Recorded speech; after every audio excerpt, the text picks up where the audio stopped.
পানী হোৱা জেগাত কোনে চুৱেল দিব বুলি ক'ব নহ'লে আৰু উঠাই দিছোঁ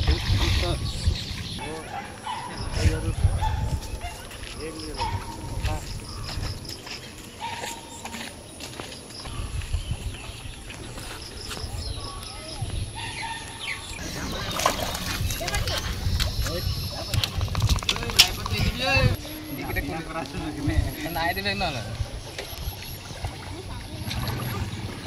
পানীটা ওলাইছে নাই দেখি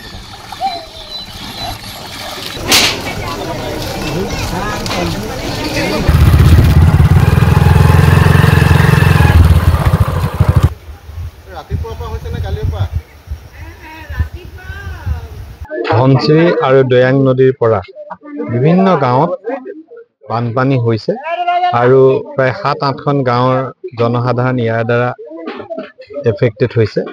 আমি এতিয়ালৈকে প্ৰায় 4টা ৰিলিফ কেম্প বনাইছোঁ আৰু 2টামান বনোৱা হয়তো প্ৰয়োজন হ'ব। বৰষুণ কিছু কমাৰ প্ৰতি লক্ষ্য ৰাখি বানপানী কমিব বুলিও ভাবিছোঁ।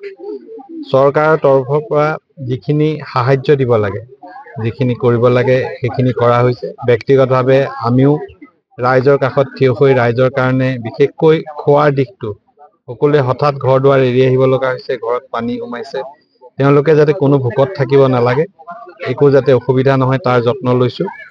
ডক্টৰে নিয়মিতভাৱে পৰীক্ষা নিৰীক্ষা কৰি আছে যাতে শিশু, গৰ্ভৱতী মহিলা সকলোৱে উচিত চিকিৎসা লাভ কৰে।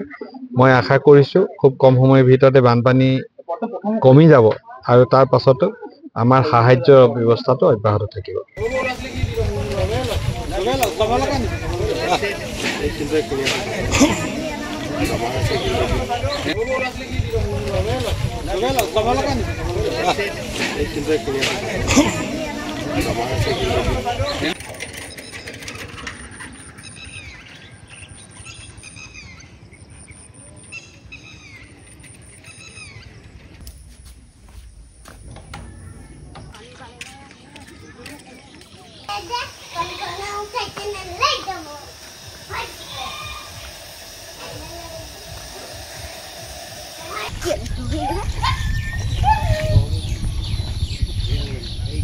পানী হোৱা জেগাত কোনে চুৱেল দিব বুলি ক'ব নহ'লে আৰু উঠাই দিছোঁ